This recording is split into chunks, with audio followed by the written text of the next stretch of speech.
Answer की जो जारी किया गया है उसमें प्राइमरी लेवल में 5 प्रश्नों के सापेक्ष इन्होंने कॉमन अंक दिए हैं और 5 प्रश्न ऐसे हैं जिसके उत्तर पीएनपी ने बदल दिए हैं।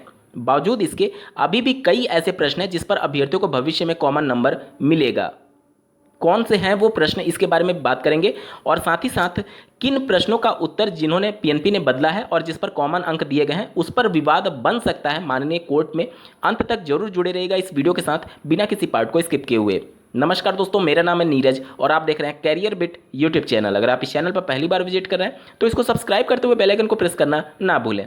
जैसा कि आपको ज्ञात होगा, वर्ष 2021 का पेपर हूबहू वर्ष 2017 से रिपीट हुआ था। लगभग 70 से 80% प्रश्न हूबहू रिपीट हुए थे और ऐसे प्रश्न जो 2017 के यूपी टेट में विवादित थे और जो पहले सिंगल बेंच, उसके बाद से डबल बेंच और उसके बाद से माननीय सुप्रीम कोर्ट तक गए थे और माननीय सुप्रीम कोर्ट ने जिन प्रश्नों के सापेक्ष पीएनपी को निर्देशित किया था सभी अभ्यर्थियों को कॉमन अंक दिए जाने के संदर्भ में, उन्हीं प्रश्नों पर फिर विवादित आंसर की जारी की गई है यूपी टेट 2021 में। तो ये तो तय है कि पहले से जो कोर्ट ऑर्डर है और उसमें जिन प्रश्नों पर कॉमन अंक दिए जाने की बात कही गई थी उसको पीएनपी चाह कर भी कॉमन अंक अगर ना देना चाहे तो नहीं कर सकती है, क्योंकि माननीय कोर्ट का पहले से वर्डिक्ट है और अगर कोई भी अभ्यर्थी इस मामले को कोर्ट तक ले जाता है तो निश्चित तौर पर पीएनपी बाध्य होगी कॉमन अंक दिए जाने के संदर्भ में। अब कौन कौन से हैं ये प्रश्न, इसके बारे में बात कर लेते हैं।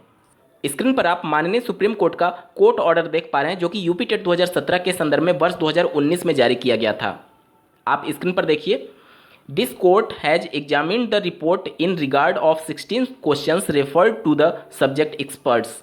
Out of 16 questions 3 questions were having wrong answer as per the आंसर्स indicated by the regulatory authority. Grace mark of question number 16, 18 and 131st were given on agreement with the learned counsel for the parties. यानी कि 3 question 16 प्रश्न जो विवादित थे 2017 के, उसमें से माननीय सुप्रीम कोर्ट ने 3 प्रश्नों के सापेक्ष सभी अभ्यर्थियों को ग्रेस मार्क यानी कि कॉमन अंक दिए जाने के संदर्भ में एग्जाम कंडक्टिंग बॉडी यानी पीएनपी को निर्देशित किया था। अब ये 3 प्रश्न कौन है इसके बारे में देख लेते हैं। आप स्क्रीन पर देख पा रहे होंगे, who describe different types of personality based on glands.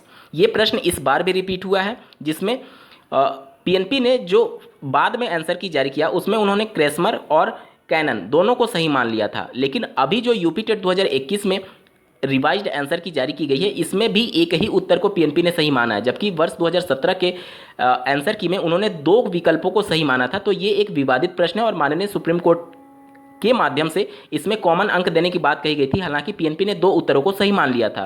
तो इस बार भी चांसेस हैं कि क्रैशमर और कैनन दोनों विकल्पों को बाद में भविष्य में पीएनपी सही मानेगी अगर ये मामला कोर्ट जाता है तो। दूसरा प्रश्न जिसके सापेक्ष माननीय सुप्रीम कोर्ट ने ग्रेस मार्क की बात की थी वो ये वाला है जो कि आप स्क्रीन पर देख पा रहे होंगे। सेट सी में क्वेश्चन नंबर 18 वर्ष 2017 में पूछा गया था। ये प्रश्न हमारे लिए इंपॉर्टेंट नहीं है। तीसरा प्रश्न जिसके सापेक्ष माननीय सुप्रीम कोर्ट ने कॉमन अंक देने की बात कही थी वो ईवीएस का था, पेपर सी क्वेश्चन नंबर 131 वर्ष 2017 के यूपी टेट में। आप स्क्रीन पर देख पा रहे होंगे, in a food chain of grassland ecosystem the top consumer. घास के इकोसिस्टम में जो उच्च उपभोक्ता होता है वो कौन होता है? पीएनपी ने इसका उत्तर मांसाहारी को माना है, लेकिन जब ये मामला माननीय सुप्रीम कोर्ट में गया था तो माननीय सुप्रीम कोर्ट ने एनसीईआरटी के एक प्रूफ को आधार बनाते हुए बैक्टीरिया को भी सही मान लिया था। तो उसके बाद से, इस फैसले के बाद से पीएनपी ने बैक्टीरिया और मांसाहारी दोनों को सही मानते हुए जिन्होंने दोनों विकल्पों को सही लगाया था उसको कॉमन अंक दे दिया गया था। ये तो बात हो गई उन प्रश्नों की जिस पर माननीय सुप्रीम कोर्ट ने वर्ष 2017 में ही यूपी टेट के मैटर में सुनवाई के दौरान फैसला सुना दिया था, लेकिन पीएनपी ने इस गलती को नहीं सुधारा और यही गलती फिर से दोहरा दी है। अब बात कर लेते हैं ऐसे प्रश्नों के सापेक्ष जिसके उत्तर पीएनपी ने या तो बदल दिए हैं या तो कॉमन दिए हैं, लेकिन उसकी आवश्यकता नहीं थी। मतलब इसमें भी विवाद हुआ है।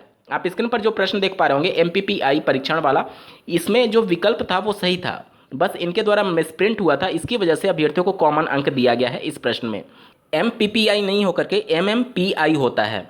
और अगर बात करें यूपी टेट 2019 की तो उसमें भी इस प्रकार के कई मिसप्रिंट्स थे जिस पर पीएनपी ने एक्शन नहीं लिया और उसके सापेक्ष कॉमन अंक नहीं दिए गए थे। तो एक ही आयोग, एक ही परीक्षा कराने वाली संस्था साल दर साल जब इनके द्वारा परीक्षा कराई जाती हैं तो अलग अलग नियम अपनाया जाता है। इस वजह से इनकी परीक्षाएं लगातार माननीय कोर्ट के दहलीज पर खड़ी रहती है, क्योंकि इनके द्वारा खुद विवाद जानबूझ करके पैदा किए जाते हैं।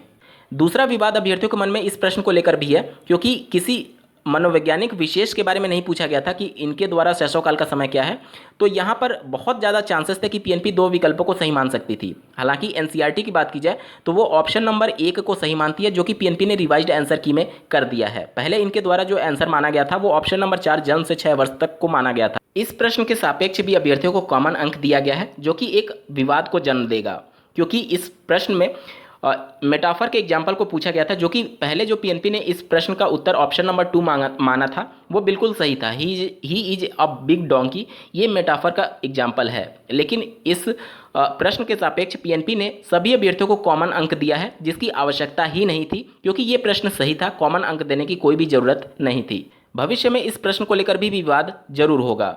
इस प्रश्न में पहले पीएनपी ने जो उत्तर माना था ऑप्शन नंबर 2 बीइंग टायर्ड को माना था, लेकिन रिवाइज्ड आंसर की में इन्होंने उत्तर को बदल करके हैविंग टायर्ड कर दिया। अगर देखा जाए तो बीइंग टायर्ड और हैविंग टायर्ड में से अगर एक ही विकल्प चुनना रहे, हालांकि दोनों विकल्प सही होने के चांसेस हैं, 90% केसेस में दोनों ऑप्शंस को यूज किया जाता है, लेकिन अगर आपको एक ही चुनना रहे तो बीइंग टायर्ड इसमें सबसे ज़्यादा सूटेबल होगा, और इसको बदल करके पीएनपी ने नए विवाद को जन्म दिया है। अब इनके द्वारा ऑप्शन नंबर 4 हैविंग टायर्ड को सही मान लिया गया है। इस प्रश्न को चाहिए ये था कि पीएनपी इस पर कॉमन अंक दे सकती थी, क्योंकि दोनों विकल्प के 90% चांसेस थे सही होने के, और दो विकल्प जहां सही हो रहे थे वहां पीएनपी को कॉमन अंक देना चाहिए था, लेकिन यहां पर उत्तर बदल करके नए विवाद को पीएनपी ने जन्म दिया है।